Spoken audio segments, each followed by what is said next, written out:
afternoon. Now this WOL traffic update. DC 295 northbound, pretty slow now from Pennsylvania Avenue up to Burroughs Avenue. Southbound on 295, very slow from Burroughs Avenue down to East Capitol Street. New York Avenue inbound at Florida Avenue. The construction is along the right-hand side of the roadway. Pretty slow. Sometimes they take away 2 right lanes. Right now it looks like 1 lane is closed. There was an earlier accident downtown on 9th Street near E Street Northwest, eastbound Route 450, Annapolis Road. The accident there cleared away between the Baltimore-Washington Parkway and 65th Avenue in the Bladensburg area. Now your WOL weather forecast for today is going to be partly cloudy, a high near 48. Overnight tonight down to 35. Tomorrow partly cloudy and a high near 45. Right now, Washington, D.C., it is mostly cloudy and 45 degrees. Steve Hirschhorn for News Talk 1450 AM WOL, where information is power. All right. Welcome back to Igniting Change with Barbara Arnwine. I'm your co-host, Attorney Daryl Jones, the board chair of the Transformative Justice Coalition, and we're so excited that you decided to spend your Tuesday afternoon here on Iconic WOL listening to Igniting Change Radio. We had some breaking news at the top of our show today. We are talking to the Tampa 5. There are 5 students that were attending university down there in Tampa, Florida, and they were protesting, and I would say rightfully protesting, and certainly lawfully protesting Senate Bill 266 on their campus. Senate Bill 266 was a bill that the Florida legislature put in place to ban funding for really multicultural students, multicultural activities, multicultural programs at the public universities there in the state of Florida. And they were standing up against it. They're saying this isn't right. This is not how a democracy works. This is not how freedom of speech is supposed to operate. We're supposed to be able to learn what we need to learn, regardless of how controversial. And we have a right to stand up and protest against things that we think are incorrect. And these 5 students did that. As a result of that, they were really manhandled by the campus police there on the campus. They were at the university. They were arrested. One was groped, and they were charged with felony offenses as well as misdemeanor offenses. And we learned at the top of this hour that the charges against these 5 students now, this entire case has been placed on what they call the diversionary docket, which is simply saying that we're not going to prosecute you in exchange for our not prosecuting you. However, you got to promise to do some community service and stay away from the campus when you're not there on student business and classes and things along those nature, and some similarly situated situations and conditions that were placed upon them for them to have the case go into the diversionary docket, and then it'll sit there for, I believe it's a year, and then after a year, the case can ultimately be dismissed. So it is a victory for the students. They don't have to worry about the felonies that are over their heads. They don't have to worry about the misdemeanors. They don't have to worry about going before the judge. They don't have to worry about legal fees and lawyers and all that comes with the trial process. And in exchange, they ultimately get their cases dismissed. So it certainly is a victory to them in that regard. So I've got to ask Ms. Rodriguez, with regards to the experience that you've now gone through, if you were advising another student who's on campus now and there's an issue that comes up, and it's a similar issue, it's a rights issue, it's something they're passionate about, what would you tell them to do? Go out and protest. That's the only way that we actually win anything. That's how the civil rights movement won. That's how abortion rights was won, was because people were out in the streets and, make no mistake that this is a huge win for the student movement. And we've set a precedent on how to respond to political repression, where people may think that you need to be quiet and that you just need to let whatever is happening happen. We've taken lessons from what we've been doing organizing, where we stand up and we say what's exactly wrong and we say how to fix it.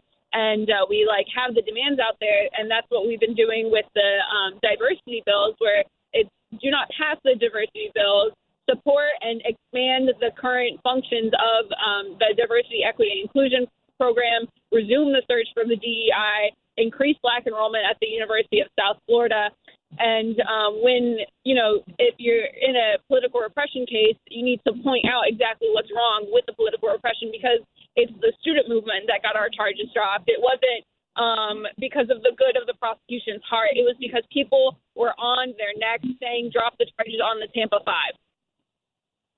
Yeah, and you raise a really good point, and maybe one of your other colleagues may want to comment on it. Folks always ask the question, why should I vote in elections that are not presidential? Why should I vote for state's attorneys? Why should I vote for judges? Does this raise that issue and really sort of highlight the importance of it? Because I know that we talked about Andrew Warren, who actually was a prosecutor down there and was duly elected, and subsequently removed by the governor. Does your case underscore the importance of electing prosecutors that hold your interest in the community? Yeah, absolutely. Voting can be a tool that we use to have more favorable conditions as activists, as organizers, and definitely like Susan Lopez, the state attorney, she does not have the interests of the people at heart. Like, she does not care about the people of Tampa, and that is a big issue, right? Like, she is only working for DeSantis. And so, do you believe that at this point, did you have the occasion with the Senate Bill 266 to actually go before the Senate committees and testify on it and things along those lines?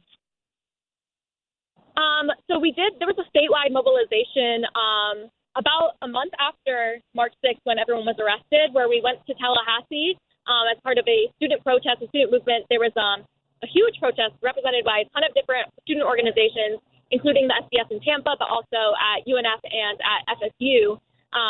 And what we did is we actually marched to FAMU, the Florida Atlantic. Sorry, I'm forgetting the rest of that acronym, but it's a historically Black college. And we marched there because there was actually a Board of Trustees meeting happening regarding House Bill 999. And so we protested outside of that building, even in the pouring rain. Like, we got drenched and poured on, but the students were out there and the students were invigorated. And it was very clear that students do not stand with this bill, right? They want diversity on their campuses, and they stand against DeSantis. Right. And, Florida Agricultural and Mechanical University, that's certainly it's one of those historical Black colleges, HBCUs, that's there. You're absolutely right. And organizing is such an important tool. What do you think is the most important grassroots organizing thing that needs to happen to ensure strong voter protection and engagement in this upcoming election season? I think that we just need to continue protesting. I think being out in the streets and being a part of this movement is how we win. Being boots on the ground, direct action, that is how we won in getting our cases dropped. It was, the same week that we were arrested, there was SDS chapters holding protests in support of us, and SDS chapters that had protests in their president buildings and ultimately won their demands. So we see protests as the way forward. We see the people's movement as the way forward. It was people calling into Susie Lopez's office, sending her letters, organizations sending resolutions, elected officials, and that is truly how we're going to win. We need people on our side. We need to continue fighting out in the streets. Right, and another thing is that all of the I forgot what I was going to say. What was the question again? So, we're talking about the most important things that needs to be done for the grassroots organizing for the upcoming elections in November and 2024 and beyond. Right, and another very important part is to defend the people who are being politically repressed, to defend people's right to vote, because if you're convicted of a felony, you can't vote anymore. We're losing not only we would have had our First Amendment right violated and our right to vote, which is something that everyone has fought for. And, we are not the first protesters arrested protesting DeSantis, but we are the first protesters to have our charges completely dropped. And so it's really important to stand up for the others who are being arrested, because that's only in DeSantis, that's all he knows is to arrest people and to silence the voices of people who speak out against him. And so we must stand together with those people and be even louder than before. And I want, go ahead, Daryl. No, go ahead, Barbara. Yes, and I want to really underscore something you've been saying, and that is your victory today, because this is a victory, people. Let's celebrate that these charges are gone. This never should have happened. It's disgusting that you had to go through months of this harassment, months of these threats. But I want to emphasize what you said, that it was the people's protest, the people not giving up. People still, even with all of these threats, showing up for you, saying to the district attorney, this is wrong, saying to the school, this is disgraceful. It is a reminder that people, as you're listening throughout the country, we got to show up always.